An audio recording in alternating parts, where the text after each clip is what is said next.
Background: it all started when my younger son got involved in a relationship with his brother's wife. After the older son found out, he cut ties and divorced. A year later, the younger son formalized his marriage to her. I am a 56-year-old male. 3 weeks ago, my oldest son passed away from cancer at the age of 33. A few months before his death, the younger son, who is 30 years old, along with his wife, attempted to repair the relationship with his brother. However, the older one made it clear that he did not want communication. He stated that he could not forgive them and that forgiveness should not serve to assuage their guilt. He often got angry with me when I offered to reconcile, so I eventually stopped doing so. I told the younger one and his wife that they should accept the older one's lack of desire to see them and move on with their lives.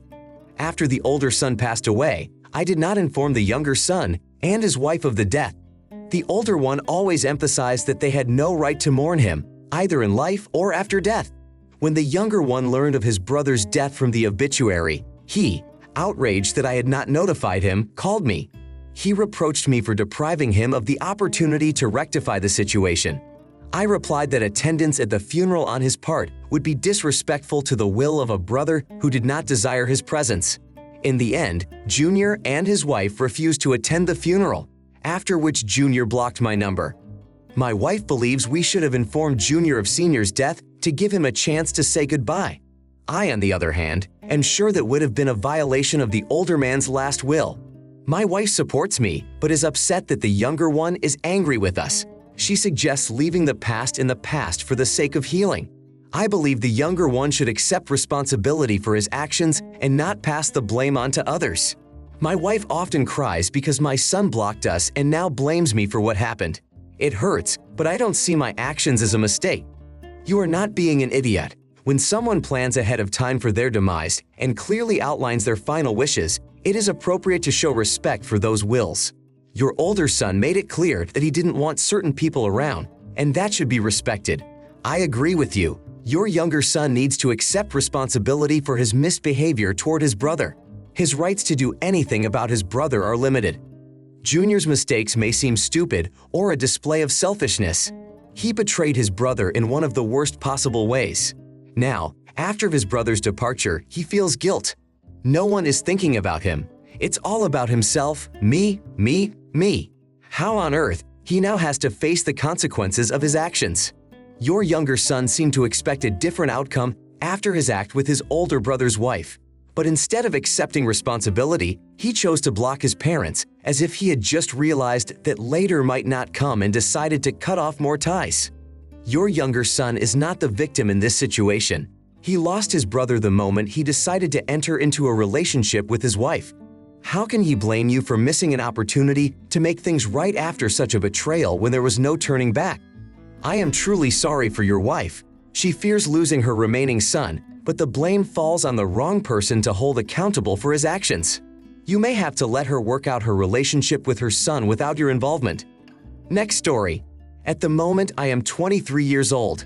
I have been working in the same warehouse since I was 18. My salary is quite high, which allows me to actively save up to buy my own house for 4 years now. Apart from my main job, I also earn by cooking and selling lunches for some colleagues. My meals turn out to be tastier and more affordable than alternatives nearby. I realize that my customers are my coworkers, not my friends. One time, a coworker's wife called me and basically demanded that I stop cooking for her husband. This conversation struck me as odd. I advised her to discuss it with his husband in person. After the conversation, I texted the coworker, outlined the situation, and asked that his wife not call me again. He apologized and promised to discuss it with his wife. However, he continued to buy lunches and I continued to sell them. In response, his wife sent me an abusive text message accusing me of destroying their family. I did not respond but forwarded the message to her husband and blocked her. He apologized again and informed me that he would continue to buy lunches if it was okay with me. I told him that income was important to me. After this incident, I told my roommate what had happened. She stated that I was being unreasonable by continuing to support him and could have done without his $10 a day for the sake of saving his marriage. It's not your fault. Your coworker's wife is obviously upset, but you don't make lunches specifically for her husband. You just sell the food to anyone who wants it. By the way, it would be a good idea to check with your workplace to see if you're allowed to do this. After all, many companies do not allow their employees to conduct private commercial business during working hours. In any case, it's better to block her number and continue with your activities. You're not doing anything wrong. If she is so concerned about someone else making her husband's lunches, perhaps she should get up a little earlier in the morning and make them herself. I don't see anything wrong with your actions, but be careful. She can be unpredictable. Sometimes these situations can turn into trouble, like slashed tires. Hopefully, she's not so unstable as to go to such extremes. If her marriage is so fragile that other people's lunches can ruin it, that's already their personal problem. However, his continued shopping from you may be causing more trouble than good. It might be worth it to decline his contribution to your business until he gets the situation at home sorted out. Now I want to tell a different story. It was my 30th birthday. That day I was at the house of my brother, who is 4 years older than me. His wife, who was 31 years old, went into labor. They lived in a rural area where communications were often unstable. Sometimes you had to walk down an alley to catch a signal. Instead of calling an ambulance, my brother decided to drive her to the hospital himself. Suddenly, however, he drove off in an unknown direction. Not knowing how to drive, I rushed down the alley to call 999. The connection took a long time to establish, just as the ambulance arrived at our house. When the ambulance finally arrived, my sister-in-law was already in labor right in the vehicle. My brother turned up unexpectedly at the hospital 8 hours after he had disappeared. It turned out that he had gone to our father's house. When my father found out about the birth, he made my brother visit his wife. I voiced my displeasure to my brother outside the hospital, pointing out his rash actions. He admitted that he was scared and did not know what to do. I emphasized that his behavior could make him a bad father in the future if he didn't change, especially in critical situations. He promised not to run away again, but in tears called me cruel for my words. He claimed I didn't understand his feelings. I understood his fear but insisted on the need to pull himself together and support his wife. He was scared. That's certainly an excuse. Imagine his wife seeing her 34-year-old husband run away to an unknown destination and for an indefinite period of time. In the meantime, her water breaks, labor contractions begin, and she finds herself alone. She then learns that he has disappeared and has been at his father's house for 8 hours without making contact. This behavior is not appropriate for a grown man, let alone the role of a father. If it were her, many people would not give him a chance to redeem himself after such an act. Becoming a parent is a significant responsibility, and even if it seems like you're ready, in reality it may not be. But disappearing for 8 hours while his wife is in labor speaks volumes. If there were complications, he needed to pull himself together and seek help. His reaction to the stress of running away, leaving his wife in a potentially dangerous situation, requires a rethinking of his relationship and his willingness to take responsibility for the lives of his wife and child. His first action as a father may have had tragic consequences. A man in his 30s should be able to handle stressful situations, especially considering he had 9 months to prepare. How did he manage to get married in the first place? I would never feel safe with such a man and would never leave my child in his care. My next story. My daughter Rose, now 19 years old, has always stood out for her intelligence. She successfully completed high school and went to a prestigious institution close to home. Rose now lives with me and continues to do well in school. She recently got a new boyfriend. He often lets her down, but hides it behind a big smile and beautiful promises. Rose continues to date him despite my warnings. I recently found out that she is pregnant. I offered Rose to take a vacation and pay for it so that she could cope with the situation. However, she refused. She plans to marry the guy and is confident of creating a happy large family. The guy wants to move in with me. Rose is willing to leave her studies to support him while he works as a bartender. I treated the idea with derision, which made my daughter very angry. She stated that if he couldn't move in with me, then I would have to help more with the baby. Rose has always been reasonable, but I can't understand her making these decisions. I told her that if she thought she was old enough for marriage and motherhood, she should consider living independently with the child's father. I explained to Rose that I had raised the only child I wanted and did not want any other children in the house.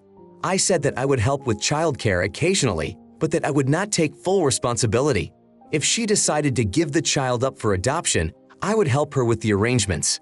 My husband, her stepfather, is not involved in the situation, but thinks I could help more. I replied to him that he could come in and take care of her himself, which set the stage for our conversation. Edited. I gave birth to my daughter at age 19 while married to her father who was in the military. Despite the hardships, I graduated from college at 22. Our life was going well until the tragic death of her father in the service. The fact of my accomplishments overshadowed my relationships with those around me. Now my daughter's boyfriend can't even provide her or their child with health insurance. I am not going to allow them to live with me and leave the child in my care. I also don't plan on taking on childcare responsibilities. In my role as grandmother, I will do the usual functions, coming to birthday parties, buying gifts from time to time. But my role ends there. Oh, now that's wow. Being 19 years old and making grandiose plans about how those around her should mobilize around her wishes. You're not an idiot. You didn't agree to be part of her vision of a happy family. I hope she realizes the situation and finds a way to stay in school. A teen mom, a college dropout, and a bartender is a combination that rarely leads to financial stability.